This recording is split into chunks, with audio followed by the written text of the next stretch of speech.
Bismillahirrahmanirrahim. Sumaqala wa samanu jannati ruya annahu sallallahu alaihi wasallam qala innal musalliyana yaqra'u babal maliki wa innahu mayyudim qar'al babi yusiku ayyuka rawahu Dailami wa hijabun minanar.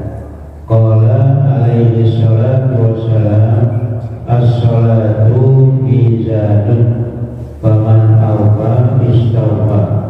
Rawahul Baihaqi an ibni Abbasin wal ma'na as-salatu mizanul imani faman awfa biha bihibzi wajibatiha wa man dubatiha istawfa ma wa'adallahu bihi minal qawli bidaris syawabi wa najati min alifil iqam. Kita sekalian masih berbicara masalah keutamaan sholat, ya. Makanya salah satu di antara hadis Nabi bahwa beliau itu sangat senang pada sholat. Makanya kita kalau kita sholat, kalau kita nggak ngapa-ngapain, ya, atau kita luang, dengan kita melaksanakan sholat. Apalagi kalau kita bangun malam, ya, tengah malam sebelum subuh, itu sholat termasuk sholat tahajud, ya. Jadi sholat yang diutamakan oleh Allah Subhanahu wa Ta'ala ba'dal fardhu adalah sholat tahajud, ya, di mana orang pada tidur, kemudian kita bangun, kita menghadap kepada Allah Subhanahu wa Ta'ala. Kalau yang udah biasa sih, artinya sebelum subuh udah bangun aja, itu udah biasa, ya. Jadi makanya diutamakan kalau misalnya kita ada yang paling bagus, ya, yang paling bagus, setelah itu kita melaksanakan sholat. Makanya di sini dikatakan buat tamanul jannati, dan harganya jannah, surga. Ya, jadi kalau kita mau masuk ke dalam surganya Allah Subhanahu wa Ta'ala, harus kita memperbanyak sholat kepada Allah Subhanahu wa Ta'ala. Ruya annahu sallallahu alaihi wasallam qala innal musalliya, sesungguhnya orang-orang yang sedang sholat, la yaqra'u babal maliki, sesungguhnya dia mengetuk pintu tuan raja, ya. Jadi orang datang kepada tuan raja, kemudian pintunya itu diketok-ketok. Wa innahu mayyudim qar'al babi, sesungguhnya orang yang senantiasa mengetuk pintu, yusiku ayyuka, dia yakini bahwa si pintu itu akan dibuka, ya. Makanya kalau orang mengetuk pintu sekali nggak dengar, sampai berkali-kali itu diketok pintunya, pasti dibukain. Ya, kalau ini kita mengetok pintu rahmat Allah Subhanahu wa Ta'ala, itu pasti dibukain. Ya, dengan kita memperbanyak melaksanakan sholat sunnah, nah itu kita berarti setiap saat kita mengetok pintu Allah Subhanahu wa Ta'ala. Jadi rahmat Allah Subhanahu wa Ta'ala kita ketok, nah dikhawatirkan itu semuanya itu akan dibuka oleh para malaikat, gitu, ya.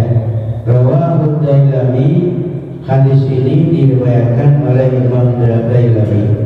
Wa hijabun minanar, dan sholat itu juga menghalang, ya, atau penghalang minannari, daripada api neraka, ya. Jadi sini sholat itu membukakan pintu rahmat Allah Subhanahu wa Ta'ala, dan sholat itu menghalangi kita akan dimasukkan ke dalam nerakanya Allah Subhanahu wa Ta'ala. Ya, orang ya kadang-kadang sekarang ini kan, ya, ini kita kan belum jelas, ya. Atau dengan keimanan kita yakin. Orang kalau yang imannya itu dia masih anggap biasa-biasa aja, itu berarti imannya belum kuat kepada Allah Subhanahu wa Ta'ala, ya. Oleh karena itu kalau kita yakini bahwa bahwa ini semuanya ini anjuran Allah Subhanahu wa Ta'ala, dan ini semuanya akan diberikan kegembiraan oleh Allah Subhanahu wa Ta'ala kalau kita rajin-rajin melaksanakan sholat. Jadi dimanapun ketika kita ada kesempatan kita melaksanakan sholat, apalagi di tempat-tempat yang sangat mustajab, ya, yang paling gampang waktu sholat duha, ya, kemudian sholat asar, ya, baik sebelum asar. Makanya ada hadis yang dinyatakan oleh Nabi kita, ya, man hafadha ala arba'in qabla asli harramahullahu jasadahu. Jadi kalau orang yang biasa melaksanakan sholat asar, qobliyah asar 4 rakaat itu diharapkan atau disayang karena Allah Subhanahu wa Ta'ala. Jadi kalau kita disayang sama Allah Subhanahu wa Ta'ala, itu pasti akan mendapat rahmat dari Allah Subhanahu wa Ta'ala. Kita nggak tahu, kadang-kadang disayang oleh Allah Subhanahu wa Ta'ala dikasih beberapa ujian, ya, dari ujian Allah Subhanahu wa Ta'ala. Itu artinya kita disayang oleh Allah Subhanahu wa Ta'ala dengan ujian. Sebab akibat daripada ujian itu akan diberikan kesenangan oleh Allah Subhanahu wa Ta'ala. Jadi kan kadang-kadang kita suka berpikir kalau disayang oleh Allah Subhanahu wa Ta'ala kita dimanjakan oleh Allah Subhanahu wa Ta'ala, diberikan ini kemudahan oleh Allah Subhanahu. Jadi kalau orang yang disayang oleh Allah Subhanahu wa Ta'ala itu, ya, disayang oleh Allah Subhanahu wa Ta'ala, kadang-kadang diberikan ujian. Kalau kebetulan gak diberikan ujian, dia nanti kemana-mana, dia akan nyeleweng, ya, dia akan selalu membantah terhadap anjuran Allah Subhanahu wa Ta'ala. Oleh karena itu disayang Allah Subhanahu wa Ta'ala, diberikan ujian oleh Allah Subhanahu wa Ta'ala. Dengan diberikan ujian oleh Allah Subhanahu wa Ta'ala, dia akan kemana-mana, ya. Ini kan kadang-kadang kita suka berpikir kalau disayang sama Allah Subhanahu wa Ta'ala kita dibanyakan, diberikan kemudahan. Belum tentu, ya, belum tentu. Nah, itu makanya dalam hal ini kita kadang-kadang nggak tahu sebab apa yang Allah berikan kepada kita itu semuanya kebaikan. Entah itu ujian yang Allah berikan kepada kita, karena dengan ujian itu nanti akan diberikan kebaikan oleh Allah Subhanahu wa Ta'ala. Ya, itu makanya. Jadi di sini dikatakan wa may yudibbar al-babi, siapa orang yang senantiasa mengetok pintu itu, yusiku ayyuka, dia akan dibukakan oleh Allah Subhanahu wa Ta'ala pintu rahmatnya.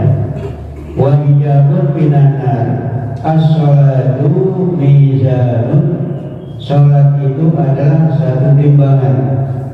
Faman awfa istawfa, siapa orang yang minta dicukupi itu insya Allah akan cukupin, ya. Jadi kalau dia minta dicukupin oleh Allah Subhanahu wa Ta'ala, insya Allah dicukupin oleh Allah Subhanahu wa Ta'ala. Dengan apa? Dengan kehendak Allah Subhanahu wa Ta'ala. Kadang-kadang kita minta dicukupin dari segi harta, ya, itu Allah tahu. Kalau dia dicukupin dari segi harta melimpah ruah, itu nanti dia akan berbalik dari Allah Subhanahu wa Ta'ala. Makanya ada pepatah, ada doa seorang ulama. Beliau itu adalah Allahumma inni as'aluka min kulli khairin ahata bihi ilmuka fid dini wa dunyal akhirah. Ya Allah, aku minta kebaikan yang kebaikan itu menurut Kau itu baik untuk aku. Wa na'udzubika min kulli syarrin, dan aku berlindung kepadamu dari tiap-tiap keburukan. Ahata bihi ilmuka fid dini wal akhirah, yang keburukan itu melimpah atau sesuatu yang keburukan itu yang Kau ketahui untuk aku, baik urusan dunia atau urusan akhirat. Jadi kita serahkan kepada Allah Subhanahu wa Ta'ala, ya, baik itu keburukan atau kebaikan yang Allah berikan kepada kita, itu kebaikan yang mendampak kepada kita, itu kebaikan yang akan menyelamatkan kita baik di dunia ataupun di akhirat.